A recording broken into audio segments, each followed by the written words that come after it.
Toastmasters, I've handed out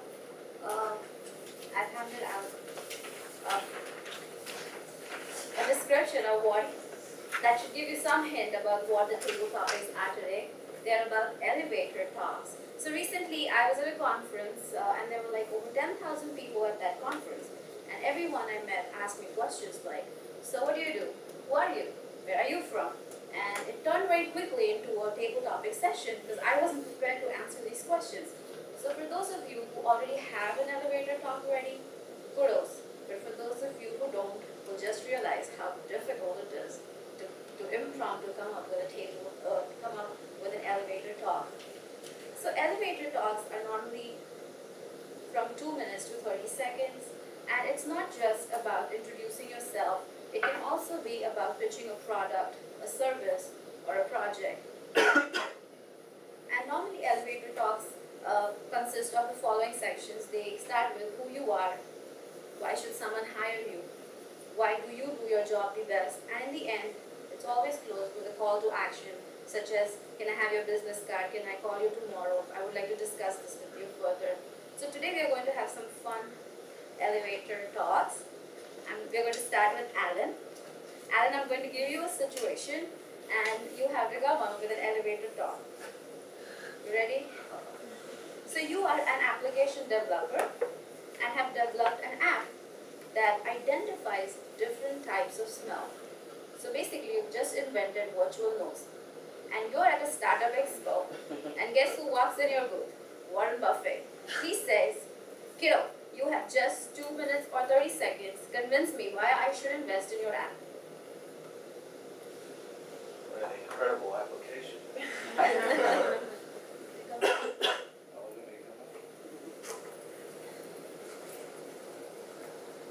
Mr. Buffett, I've just developed one of the most incredible applications you've ever seen.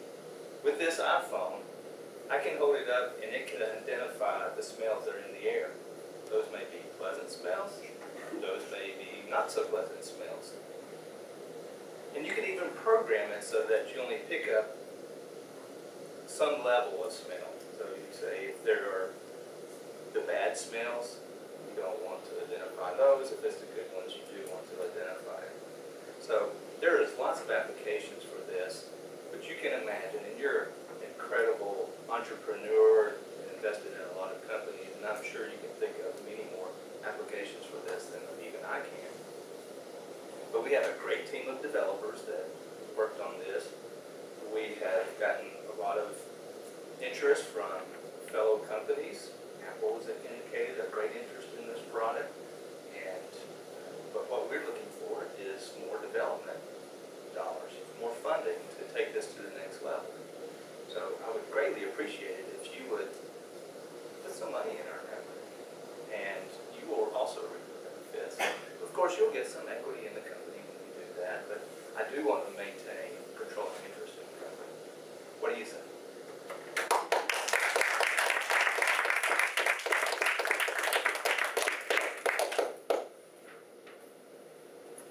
Sandra, you are a cosmetologist who has just developed her own high-end line of cosmetics.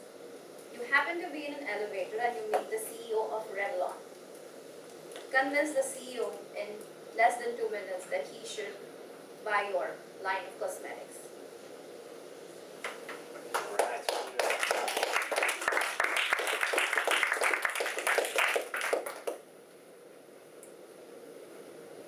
Who's the company? Revlon. Walmart.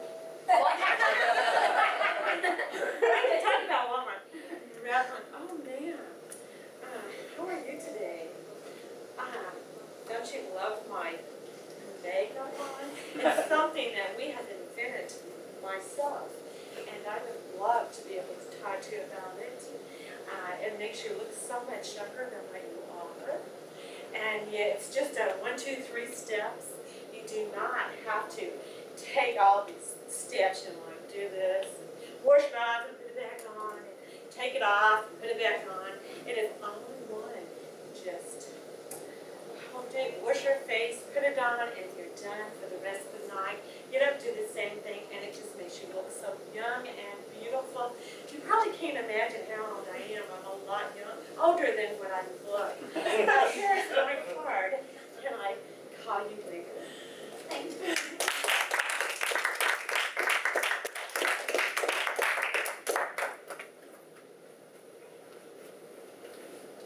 Yanis, do you want to travel?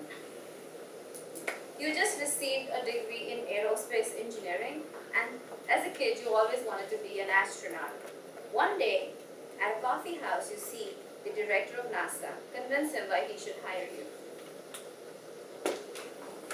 All right, Yanis.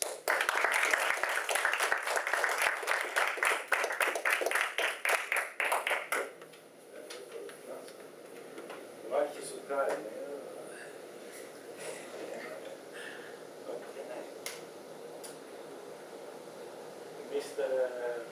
What's your name? I am I Liz. don't even know. Nisha. The director of NASA. Okay. Don't even know your name, but I saw the tag. It says something like director of NASA. So I have to tell you, my dream was always to be an astronaut. I don't know why, I have no idea, but it was my dream to go to space. I remember in 1960 when I saw on TV the first land in the moon. Oh my God, I was so excited. I would really like to do that, so here is my card. I'm unemployed. Don't do anything really, but I would really like that opportunity and I'm not going to let you down.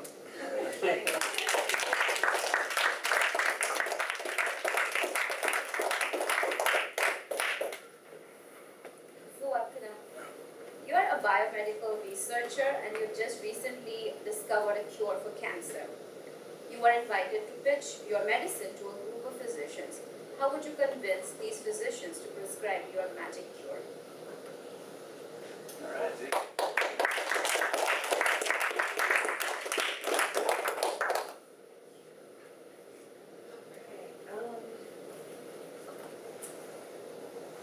Hey guys, how are you guys doing?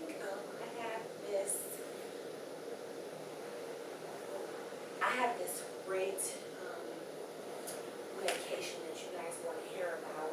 We've been doing a lot of research in the lab, and we came up with this medication that's going to cure cancer. And as you all know, cancer is one of the leading causes of death here in the U.S. And just think about the many lives that we will be touching, the family members,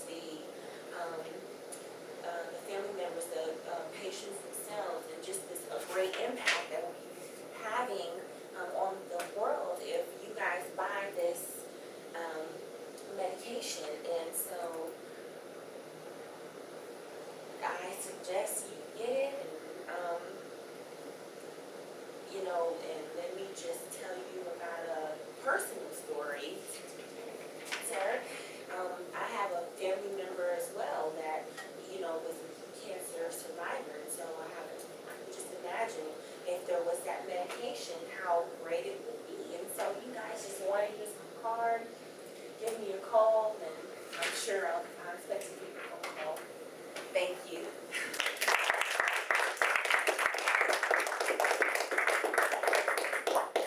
Cindy, you are a vegetarian and you oppose mass slaughtering and processing of chickens for food. You are in an elevator with the CEO of Tyson Foods. How will you make a case for your cause and show him that you're really passionate about this? All right, Cindy.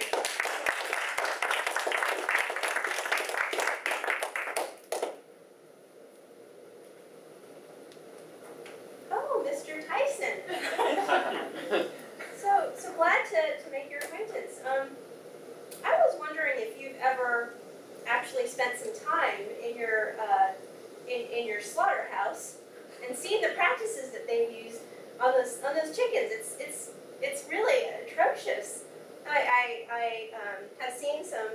I've actually gone to visit your business, and I just think that there's much more humane ways of treating chickens. Chickens are people too.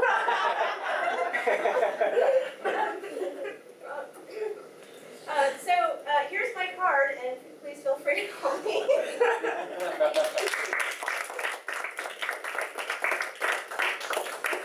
Thank you guys. I think you all did an incredible job. And on that sheet, there are some do's and don'ts of elevator pitches. You might just consider them for your own professional elevator